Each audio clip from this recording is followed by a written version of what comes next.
Hi, this is Liz, and welcome to my podcast, Spiritually Speaking with Liz. Before we start with today's guest, I'd just like to remind you to like, follow, and subscribe on the YouTube channel and on your podcast app if you can follow and like, and leave any comments on either. I'd love to hear your bits and pieces of what's going on, or even suggestions of things that you'd like me to do. Okay. Today I'm very excited because I'm joined by Kevin Kelly. Kevin's spiritual journey, I think, is really inspiring to a lot of people. And I shouldn't probably say this, but you wouldn't believe it when you hear his full job title, which I'm going to read properly. Kevin is Chief Inspector Kevin Kelly, and he is the head of National Wildlife Crime Unit, and he's responsible for the UK's policing response to wildlife crime domestically and internationally. Kevin, thank you for joining me. Liz, thank you. You make it sound so grand. It is grand. It is grand. And then I know what everybody's bursting to know is, how is a chief inspector, a high-ranking officer, on his spiritual journey? How did it begin? Well, I think taking it back to early stages, it's probably always been there. I think one of the issues with men in particular is the acknowledgement of where you are spiritually and where you are on your spiritual journey. And my childhood was really interesting, and it was fairly straightforward. A child in the 80s, grew up on a council estate, but I was a bit of a lost boy. And that reflected through to being a bit of a lost man, really looking for his calling in life. But it was hiding in plain sight, and I was living it, and I was there, and I just had to acknowledge it and embrace it. And it's been a really interesting journey. And when you get to a position where you can acknowledge where you are spiritually, a lot of things in life start making sense. They do. They do. So let's go back to your childhood then. So that little lost boy, do you think that was because you knew that there was something spiritually, that there was something bigger than you when you couldn't comprehend it? Do you think that did you see anything? Did you hear anything? Did you feel at All, that all, point? all of the above, Liz. Wow. So kind of young Kev as a boy. Was I was always different. I think I've always known that, and um, eh, different's not the best word to summarize it. And if I was, explaining to my children, if they were in my position, I'd say, you're special. You're unique. You're gifted, and I was a bit of an old soul, and I never really fit in. Was never with the in crowd, but never really unpopular. Always had this trait in life of needing my own time.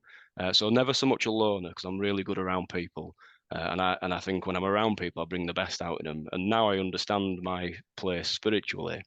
I need my own time for me just to kind of reset my energy. And I think that's always reflected through my life. And growing up as well, my parents were from very different backgrounds. So my dad is Irish Catholic background, and my mum was from an Orthodox Jewish background. Oh, So wow. yeah, religion was really present. So again, when you go to that, was there, what did you feel?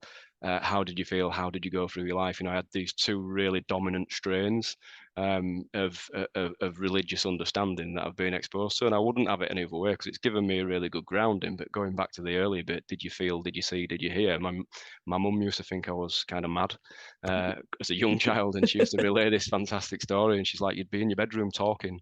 And you'd be talking to your nana as if she was having a conversation that she was still there and she'd passed. And Oh, and I'm not saying I'm a psychic or anything like that. I certainly don't do that.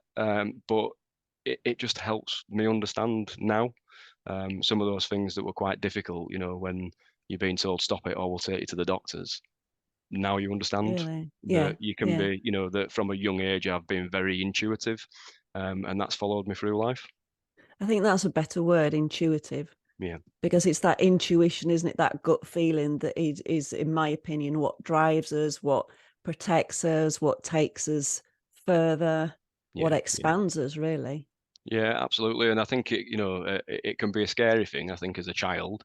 But also, as I move further through teens, and you go off, and I think in your teenage years, fair to say in my own sense, and and I'm sure I speak on behalf of others. You lose a bit of your life as you're growing up and you're exploring the world and doing what Yeah. young adults do and teenagers do.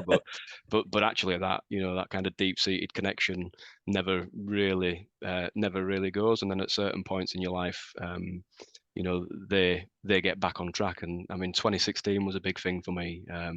That's a big turning point in my life. But before that, and in the run up to it, I mean, I joined the police in 2003, and I was just a bit of a kind of a round peg in a square hole, really. So I'd always say I'd been able to do my job, always done it honestly and thrown everything into it, but just saw things slightly differently. And one of the things that helped me cope was my affinity to animals. Mhm. So, I've never really been like that in crowd. So what I was saying, never really fit in, but never really been the odd one out, and that really reflected when I joined the police. So kind of shift nights out, and just never really appealed to me. And one of the coping mechanisms I had was when I found out quite early on in my career that animals would get abused. So having that affinity before police really helped me kind of identify me and help me on my life journey, but also through my career. What put kind of money in the bank and food on the table was being able to do something that I was really passionate about, and that's led me on a now 20-year journey from a PC. In the Selby district of North Yorkshire, being told if you bring anybody in for tampering with animals, and it was actually hare coursing that I was looking at the time, but my seniors just didn't quite get it. If you're not bringing burglars in and drug dealers, and get it, there's a place for it. But if you keep bringing them in, you'll be out of a job. And then it just so happened that it turns out that the people that I were bringing in were your burglars and your drug dealers, but they were just doing what kind of criminals do on the days off when they're not burgling and drug dealing. But for me, it really helped because I was protecting the animals, and I saw the brutality that went on. Saw the way that people were oppressed because wildlife crime goes on. It's about animals and it's about people as well, and it impacts society. But it's something I've always really believed in. People who harm animals harm humans, and I think that's been part of my calling within policing, to show that and to get that point across. And we're just about there, showing that people who would abuse animals can go on to abuse people. When we look at how we approach domestic violence and violence against women and girls, it's critically important that we take wildlife crime seriously. But then it matters to me a lot because I like to protect animals. So that's kind of put me into the round peg to round hole. Now I've gone through that journey, as I say, 20 years across 4 different ranks now, and I've been the constable, stood in the chief inspector's office, being told if you do that again, you're going to be out of a job. Get out and do some proper policing. To the chief inspector that leads a national unit. It's my job to oversee, with my team of 22, the UK's response to policing wildlife crime nationally and internationally as well. It's something I'm immensely proud of. Absolutely, and so you should be. I am, absolutely. I am, and it's a tough job. It's a difficult job. It's something I'm really dedicated towards. But I know that within my calling and within my role to play, this is what I've got to do: is get this unit, get this issue within society to a position where it's dealt with as daily business and it's dealt with really well. Very important. And I have to ask you, how do you, as an animal lover, how do you personally cope with the things that you're seeing or the things that you're hearing about? How do you, when you leave work, yes, you've got the amazing feeling that you are making a difference, but how do you, obviously we're not going to go into anything graphic, but how do you take any images out of your head, or how, I'm just thinking how I would be. How do you cope with that? How do you sort of It, do you split it, or what happens in the brain? Policing's intrinsically difficult anyway, and there's lots of things. I always say, like, as a cop, you don't deal in people's good news, so you very rarely knock on someone's door and say, I'm here, congratulations. It's usually the absolute opposite to that, and that goes with wildlife crime policing. So, like, without being too strategic or too policing works on threat and risk. So basically, you finite resources go to where the risk is, i.e., people who could get hurt, people who are really vulnerable, people who need protecting. So wildlife crime sits at the bottom. I've really kind of dedicated my time to show that it is important, because the people who cause the most harm also, commit crime in other areas. But that aside, what you see is difficult. But I think quite early on, I understood that because it's my calling, my role to do this, at this point in my life, I have to accept that. And I'm comfortable with it. It hurts, it hurts on a daily basis, and I'm comfortable with it. But I always say everything happens for you and nothing happens to you. And when I do see something really bad, what I can do is turn that around and say, I am giving a voice to the voiceless. I'm standing up for those who cannot protect themselves. And without me going through this experience, life would be terrible, It for would. that animal, for that species. And, I think a lot of, your life and your journey is how you frame things as well. So there are some difficult times, and I genuinely have seen the worst of the worst. And my policing career has taken me in varied directions. I've been a detective, I've worked in major crime, murder investigations. The bulk of it, and my passion's always been wildlife crime. And actually, the images, life scars, and things you would want to erase sit within that arena as well, because there's some absolute brutality. But someone's got to do it, and someone's got to protect them. Yeah, yeah. This is it. We don't think of it. I was just thinking it from the point of when I used to work as a therapist. However, people came to me for whatever modality. When somebody told me something upsetting, that was happening to them, I'm very empathic, so I would feel that emotion that they were telling me as if it's happening to me. And sometimes, yes, it was when I was younger, so I didn't have the experience then, but I found that really hard to shed a lot of the time. It could sit with me for days if I'd see, if I'd felt something disturbing. So Yeah. I'm just thinking I was coming from that point of view as you seeing something Mm. disturbing. Yeah, and I have, kind of, yeah, I suppose you become hardened to it. You do become institutionalized, and you get to understand that is your job. You also have coping mechanisms as well. But you're right around the empathy side of things, and you can go home and have a really bad day, and part of your coping strategies. I've been the one who's gone home, had a bad day, and sunk a few beers, and but now I can come home, exercise, meditate, and just get that out of there. But it's a really interesting point around being empathetic and being able to accept emotions, kind of acknowledge an emotion and acknowledge a feeling, but don't become it. And I think when we're talking around men in spirituality as well, that's something that it's a really salient point to discuss, because why do men go insular when we want to be open when we talk around spirituality? I mean, come on, there can't be just me sat here in the world, No. that that is kind of, I've got a day job, I've got a family, I've got everything else, but I am a part of my journey specifically over the last few years, I have had the gift and the beauty of finding spirituality, and I really feel like I am living my life, living my life from my heart, standing up to my true calling and going on my journey. It ain't just me. There's other people out there, so come on, lads. Yeah, well, yeah, but the thing is that guys are scared because Yeah. they're scared of being ridiculed. And so thinking about particularly in a big organization like the police force, then I would imagine that that's quite a patriarchal type, static, gridded place, if that makes sense. That Yeah. it's this is how it is. It all fits within these squares, and spirituality doesn't fit within those squares. So how does that work for you, and how so like your team of 22? I didn't realize it was 22, by the way. That's as Kevin knows, my number Yep. 22. Here we go again. So what out of the 22, what's the ratio of men and women? Not that it really matters, I'm just curious. Uh, it's fairly split. I'll do some name counting now. So nine women.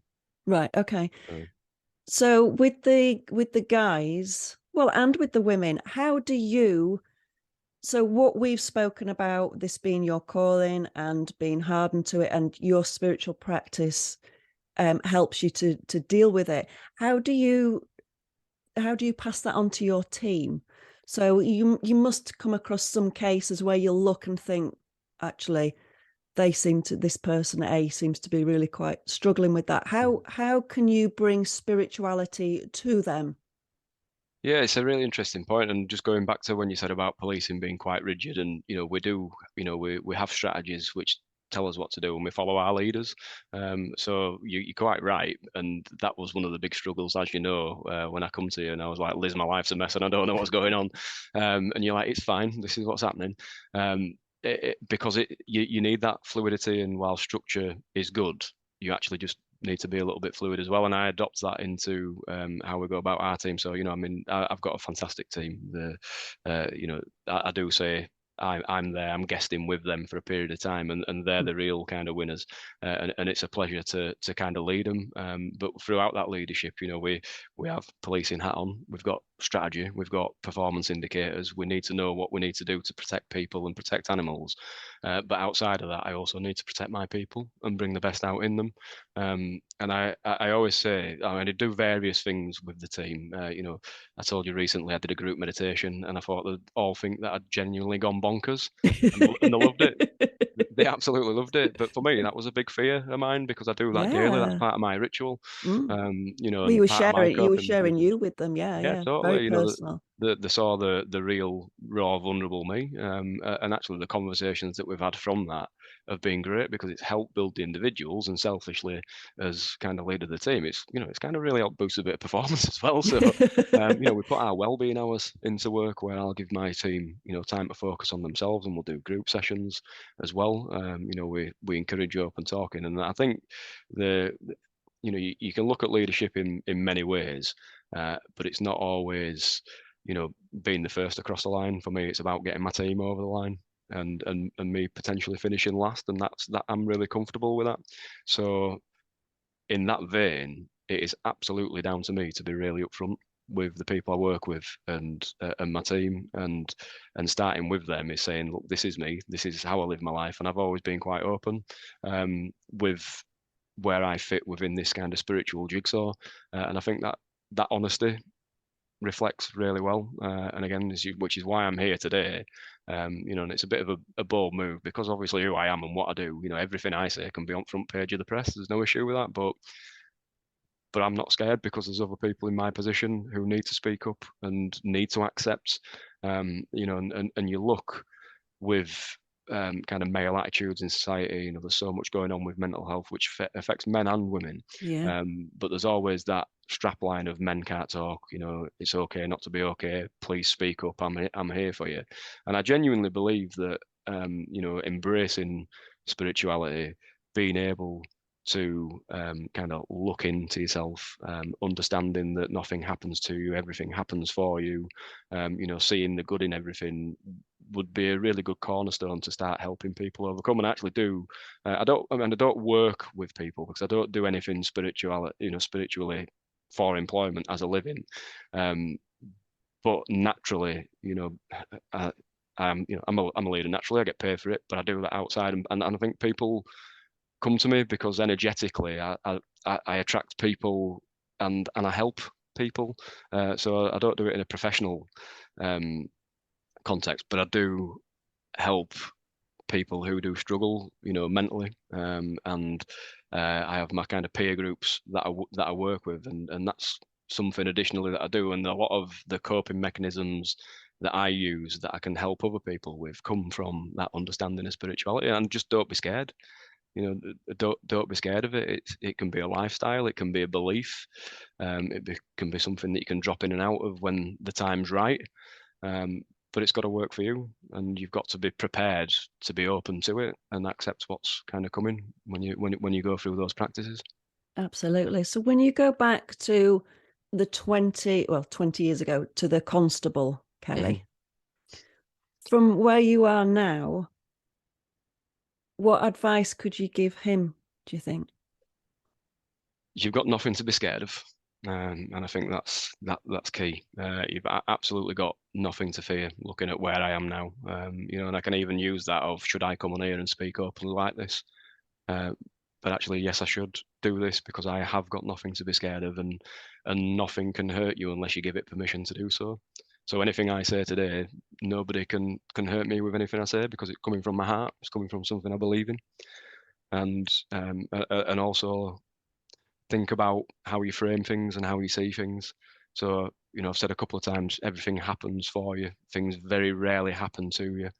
And putting that in a non-spiritual context is grief. When I lost mum, I chose to celebrate her life, and that helped me. If you lose a job, look at it as an opportunity to get better and overcome, or a relationship breaks down, it's an opportunity for new growth.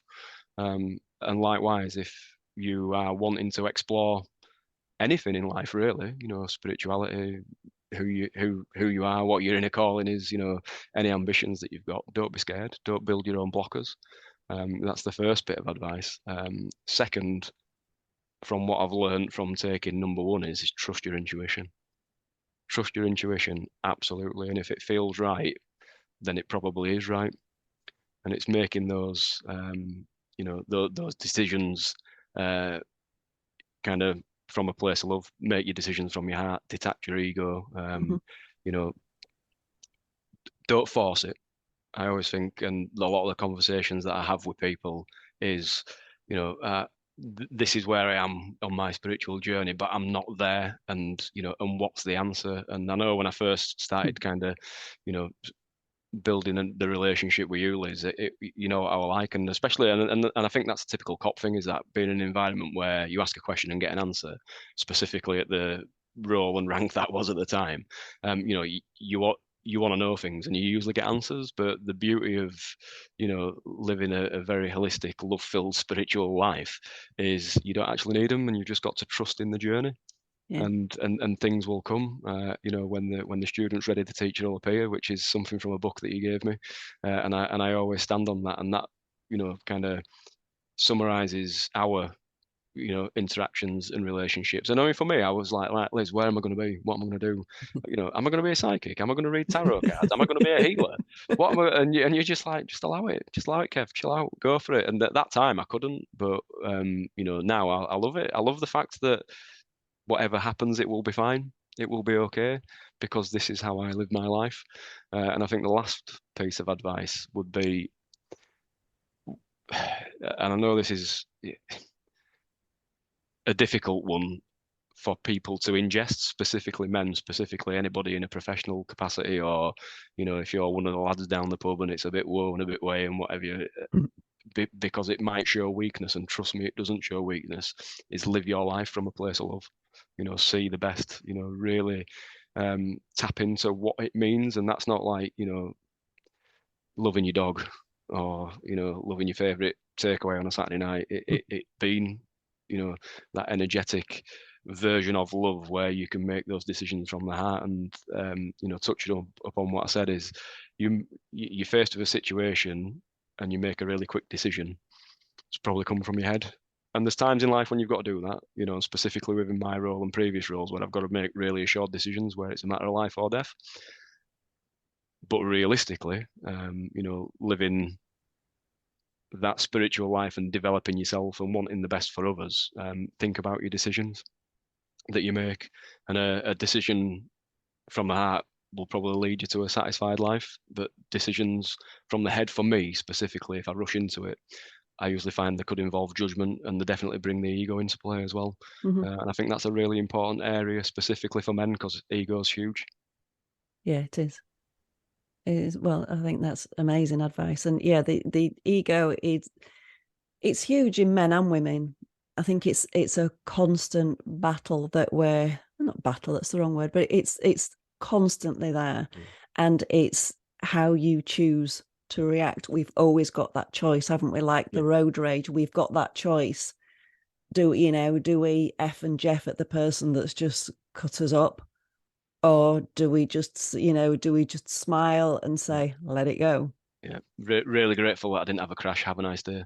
Yeah, Yeah, yeah, and yeah. that's but sometimes you can't not slip into the other one, because No. unlearning behaviors and breaking cycles that you've had for such a long time is really difficult. Mm. But that's part of the daily work. That's just as important as doing your meditations for me. And I also think like understanding the ego, and I always try to get this into conversation with different people of actually what does it mean to you. So for me, I see it, and this is bits that I've kind of seen in books from personal experiences. Like the ego for me is this external. It's the bit of the mind that probably tells you what you think everybody else wants to see you as. Mm. And one of the Vex Kings books says it really well. It's where the subconscious mind meets the physical body. It's the bit in between there. That and that really kind of captures the ego for me. And if you can detach that, you don't really need it. You don't really need your ego, because if you are living in ego state, then you're probably living your life for somebody else, something else, or for a thought or a purpose that doesn't serve you. Whereas if you live it from the heart, it's best for everybody. And I always say as well, I spent a lot of work on myself, but also kind of with my team and with friends about self-serving decisions and selfish decisions. Mm-hmm. And doing something that's selfish, we know what selfish is, but doing something that's self-serving, don't trick yourself that it is a selfish decision, because a self-serving decision will make you the best person that you can be, and then those around you will benefit from it. Definitely. And that's always I think the importance of self-care is huge, and it is something that's put down as selfish, Yeah, or silly things like my mum, we've just been doing some work in the house. It's not finished, and I'm fine with that. It was nice last week on my day off, so I chose to sit outside with a book and read. And I absolutely. really that 2 hours was just like reset for me. And then I spoke to my mum, what did you do today? Did you finish off what you were doing? No, I sat out in the garden and read. What did you've got all this to do? You've got that to do, because it's other people always put their expectation on you, because I want that finished. I want that looking good. Where to me, that'll be here, whatever and whenever. But taking that time for me to sit outside for me is important, because Yeah, it's important for everybody else in my life as well as just me. Because if I'm reset, yeah. then it ripples out to everybody else, doesn't it? Yeah, and that, in life, that's the basics, but we sometimes don't do the basics brilliantly, and we should do. And I think you articulate that really well, Liz, as well, because that 2 hours reinvesting in you in the sun, when you're going to get that again is the first bit, which kind of almost kind of justifies and rationalizes it. But actually, you've got to take these opportunities, because Yeah. that's growth, that's investment in yourself, that's Mm-hmm. spiritual development, that's respite, that's well-being. And specifically for me, I've had to make a lot of decisions, as you know, over the last couple of years, and almost to the point where I've kind of pressed the reset button on my life, some people would say, because I'm in a very different position to where I were, 4 years ago, 3 years ago, and it goes back to that reinvestment in yourself. You have Mm. to live your life for you. You've got to be true to yourself. You've got to be open and open to others, and it is those little things, like say 2 hours. Do you do your domestic chores, or do you sit in the sun with a book for 2 hours? It doesn't even feature. No. That doesn't go through my decision making process. I'm already sat outside with my book on my second chapter. Um, and that can be factored into many things that you do, and society and societal norms are quite a big thing, as well. And I always say, like, I'm in a position with my older children now, leaving school, and eldest is driving, is nearly 18. And when I were in that position, it was like, right, you leave school, you get a job, and you work 9 to 5, and you settle down, and you buy your house, and you get married, and you come home at 5, have your tea at 6, watch the news at 7, and you do it and rinse and repeat kind of thing. And Yeah. I'm like, nah, no way. And like, oh, school are pressuring me for this, and I'm like, just go with it. What do you want to do? One wants to go traveling, other people, and I'm like, just live your dream, live your best life now, go for it. And for me, it was kind of the worst piece of societal advice, was conform into what everybody else is doing, and that really, it stifled me. So when I was going back to that kind of lost boy, lost man searching for his calling, and it was hiding in plain sight, a lot of that is because I was doing what was the norm, and I would genuinely, I wouldn't change it. Everything's happened at the right time for me, to get me to here now. And but I wonder what I'd be like and life would be like if that advice at 16, 17, 18, 21 would have been, well, actually, don't worry too much about, picking a career that you'll still be doing when you're 60, because I can probably guarantee you won't be. Go out, travel, get experiences, eat nice food, talk to people, have fun, meditate, relax, look after yourself, be healthy. And I value life by experience and happiness now, where I used to value it by the size of my house, the car on my drive, and what people thought about me. And that's a bold statement to make. But a lot of people do that. People. I remember that pressure at school because I left after O levels. I was, what was I? I was a year, because of my birthday September, so I was in the year ahead of what I should have been. So then they decided that I couldn't leave education. So I went and did a secretarial course because I didn't know what to do. And so I was put on that. Very handy because I can type, which is great. So that there's always those little nuggets of things that we pick Yeah, up. But then I went into airlines, very hedonistic, very materialistic, and you lose yourself in that. You lose yourself in, like a late teens, yeah, in the partying, in the, just that blanking everything off, I think. yeah. You And lose yourself trying to find yourself, and it's where you yeah, become yeah, it's where you become ungrounded. And yeah, when you very. snap those roots, they take a long Mm, time to kind of fix back. So they do. And that's, yeah, I went off traveling, as you know, and then it was that yeah, was my wake up call that, oh, hang on, there's a bit more going on here. And then it all starts unraveling and you start to remember things and think, oh, okay, then. So it is, but people's journeys are their journeys, yeah, and they're, you are the sum of your journey. If you hadn't have gone through what you've gone through, you wouldn't be sat here now. You wouldn't be in the position you're in now. You absolutely. wouldn't be doing what you're doing now. So I think we were, some people go through some horrific things, but we learn from them, Yeah, don't we? We learn absolutely. from we learn from these things. So let me ask you, because you've touched on it a few times, what would you say is your non-negotiable must-dos every day for your own spiritual care? Oh, absolutely, Medi, 100%. It's where it just clears everything out, and that's something I'm quite open about. And I went from a point of, you can have a whole discussion for an hour around like meditations and people's journeys around that. And one, it can be seen to be taboo, especially in men. It's like, what are you doing? You're not a hippie, you don't have long hair, kind of thing. And I'm like, well, I wish I had, but for those watching, I don't. Um, but why? Why are we doing this? Why isn't it being taught early on? It's the most basic of self-care Mm. that you can do. And I went from a point of having to wait till, planning my diary, having to wait till people were out of the house, and just to be able to like start being myself and being able to take myself off for 10 minutes, to now, I can do it anywhere. I could do it in the middle of, I could do it sat on the hard shoulder of the motorway, probably sat on the central reservation, and really get into it. So it's a progressive journey, and it's taken a long time to work on that. But that really matters to me, because that's my morning kind of reset, is that. And I like to journal as well. I think journaling really, really helps. And again, it's not what teenage girls do. It's not just kind of for them.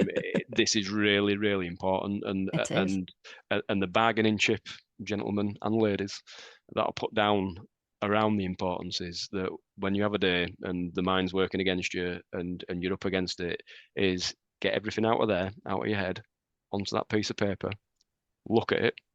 And even if it's just that, it's out of your head and not the paper. So when you press the reset button the next day, it's not there. It's on the paper. That's where it stays. Sometimes, if you want to, and as you develop further, you can go back and look at it, and go through it, and not kind of manifest any bad out of it, but actually look for good things. So if I have particularly bad days, I actually try and look for what the good things are in there. And again, when you press that reset button the next day and move on, that really helps you and kind of resets your vibe and your mind space, for you to kind of park that and move forward and continue being those good. Uh, Point number 3, Yorkshire tea. I'm offended if I get anything but. So. If I say a round tea bag, we're having a debate. So yeah, I like a cup of tea as well. And just to sit and relax. I mean, there's a lot to be said when I've touched on earlier, like certainly not being a loner, but I just like my own space. Yeah. And I think knowing what I know now, and again, could have another hour's conversation on energy as people, and how that impacts on others, and what people take away, what you give to others, how you lift the mood, and all. I just need my own space just to reset. Yeah. And sometimes I don't do it. Sometimes I read. Sometimes I write. Sometimes I'll go for a walk or ride my bike or go for but sometimes I just need to sit and do it sometimes. And I used to, and I still like nothing more than a bit of time off, through the week if I'm owed some, or a day off, and just do now. Mm. And I love it. Sit outside and read your book, or I did it Absolutely. last night for 2 hours, sat in front of the fire, and I did nothing. And Caroline, who my amazing, beautiful partner, came back, and I'm like, look, I haven't done it. I know we've got a house to renovate, but I just haven't done it. I've lit a fire and I've sat here, and do you know what? I feel brilliant. And that's what's important to her, Yeah. and that's what's important to everybody. It's that this is it. It's that happiness. It's keeping that happiness alight. As soon as it's snuffed out with the "I've got tos" and "I must" and "you should have," then you, like you say, you're not living your life for you, and you're not listening to you. Yeah, and again, really, really important point you've made there, Liz, is that happiness in the small things. Don't lose sight of it, because Mm. again, we get tied up on, we must go here, we must do this, we must subscribe to that, we must watch to be, and there's so much to be grateful for, there's so much to be happy for. And I almost a bit reticent to say, because I'm putting a bit of a Yorkshire slant on it, is you can do this and it don't cost out. That's not me being Yorkshire. No, That's it's true. me Yeah, yeah, saying, yeah, yeah. yeah. There's It's true. lots of beautiful things around us, Mm-hmm. and look for that beauty, look for that solace, because when it clicks, and everybody's individual, but you'll find your own little thing when you go out there. I mean, I've got my own little, we've moved into this new house, as you know, and I've got my tree in the garden and my work at the week, because I'm just drawn to it, and that's my space, and that's where I'll go. And when I have an hour off, and weather's as it is and reasonable, I'll be out there sat relaxing in nature, because that's really important to me. Mm. Is I love this time of year, bird song, seeing things grow, and it just really reflects that spiritual cycle, that life cycle. And it's just a really powerful time for me, is this. So yeah, feeling energized. I get that. It to me as well, springs are really, because I'm a real sun girl. So as Yeah, soon as the sun's out, then I'm happy. And I appreciate the winter, and I've really appreciated this winter particularly, because I've not run away and escaped like I normally do. I've thought when yeah, shadows come up, I've looked at it, rather than, like people who, oh no, don't want to deal with it. Um, but and so I think this time of year, it's just like you say, it's that new roots, the cycle of life, that new beginning. And I think for, like you're saying, this time and things don't have to cost anything. Even to me, like woodland's really special for yeah, me. So going in the woods can be the best workshop you ever go on. yeah, You don't have to, I've had a few people lately talking about wanting to do courses with these people that are costing hundreds or thousands. And I'm like, what do you want from the course? yeah, What is it? I mean, don't get me wrong, if you're training to do a therapy or something, then yes, you need that. But these are like spiritual courses yeah, or meditation courses. And I'm saying, what do you want? What do you actually want? What do you want to feel? yeah. And, People want the answer, but they don't know what the answer is, yeah. and I can say that because that was me. That was me, and you just kind of look at yourself and where you are now and what you can do, and those small bits of improvement, getting your routine, and I mean, my kids, what mine are like. You've seen my crystal collection, because I come and clear your shop out more often than not, but it helps me, and it just balances my energy in my room, and Mhm. and I sit with it, and sitting at nature. I mean, you're saying there, going out into nature, try doing it barefoot.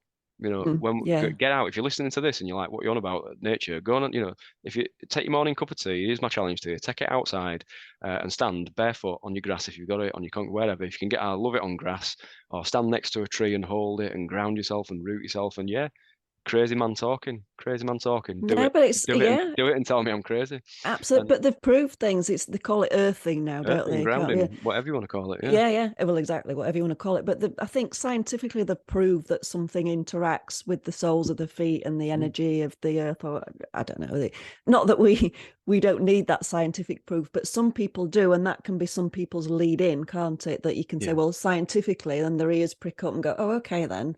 Yeah, people want the Tell me a science bit more. behind it, but that's Yeah. people like you and I. We live in it. We live in our kind of case study now, and like I say, get out, ground it, get out, barefoot, get out into nature, and go, and I've been there with the I need this, I need to know, and it's just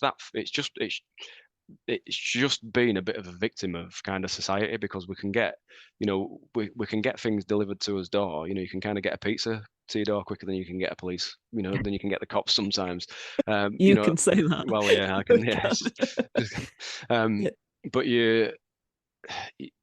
the first for wanting the outcome really takes the emphasis away. And I always love this, and I say it often about the journey being sometimes more important than the destination. Because what happens if you go on a spiritual retreat or you pay somebody to do something for you, which is great, all for people progressing their spiritual journeys. I mean, I go for Reiki myself, lots of therapies. They're ingredients, they're almost kind of daily consumables or weekly consumables. For me, Reiki is not it's not a luxury, it's a necessity. I agree. And I pitch that across. So I never come out there looking for the complete version. It's just part of the journey. And if you were to go on a retreat, I could be really sure that I wouldn't come out of there. I'd come out with lots of insights and feel really good and go and do it, absolutely. But please don't think that that's going to be, you're going to come out and I'm complete, because actually, when are you ever complete? When are you ever Yeah. complete is the day that you carry on to your next journey, and then you look back, and it's when you say about the journey being more important than the destination, and I got challenged on it the other day, and I'm like, yeah, and people know I do a lot of mountain climbing and a lot, I'm out there, and I'm like, I never sit at the summit, or very rarely sit at the summit for any length of time. Maybe in summer, but even you can argue then, with my bald head catching the sun. And they're like, what are you saying? I was like, I always stop for my food before I get to the summit or when I'm coming back down. And I enjoy the journey, and that's where the fun is. And when you get there, you get your photos and you've done it, but you want to get off, So you've got to keep moving, and that's the message there is keep moving, keep practicing, keep walking your journey, and keep doing the things that serve you. And the thing for me, what I found is there's payment in repetition Mhm. around that structure, and I really found it hard because I live such a structured life where every minute of my day was accounted for. And I know you helped me break that down. So work-wise, totally got structure. That's fine, and I can let it off a little bit if I need to. But I have my little morning routine, and sometimes I'll just leave it. I'll do I'll do my things that are important to me. Get myself set up, press my reset button, get myself balanced, ready for the day that I'm about to receive. And then just go with it. And some of the best things and best experiences have happened from not looking for it, just allowing it. Always being in the flow. Of course, Yeah. yeah, it's powerful. Well, on that note, thank you so much for joining me. I think you're a true inspiration to people. I really do. And I think what you're doing is, coming out and speaking about it openly and clearly, exactly as you're saying, that this isn't something to be ashamed of. This isn't something that should be hidden. This is me. I think it's just amazing. So thank you for being you. Thank you. And Liz, you've been a big part of my journey. Like I say, the day I walked into, and I'm like, well, I just don't know what's going on, Liz. And you're like, it's fine. Liz, I'm feeling like this. It's fine. And from there, our friendship's built. And, I feel very privileged to have you as a friend and mentor. And, some other key individuals in my life who have been key to that. And, nonetheless, my amazing partner, Caroline, as well, and my fantastic children. And I hold you in very high regard, Liz, and I love the podcast. And I will say, um, with this, when I started, when you told me that it were out there, I think I messaged you out of the blue because I've been away with work quite a lot, and Mhm. I had to have that moment to get myself kind of backgrounded again, and I'm like, need to message Liz, and you thought, and I'm like, the podcast 100%, and I listened to the first few, and I'm like, this is what people need, when you are on that, you know journey at the start of it, you're inquisitive, you're curious. That, going back to podcast number 1 and listening through to now, it just fills in the blanks. So it's a really, really good tool. I'm sure there's loads of people out there that are benefiting from it. So keep doing it. Oh, bless you. Thank you. It's really kind of you to say. Kevin, thank you for joining me. Thanks for joining me, guys. And I'll be back next week with another different guest for something that you probably wouldn't expect. Okay, take care. I'll see you soon. Bye.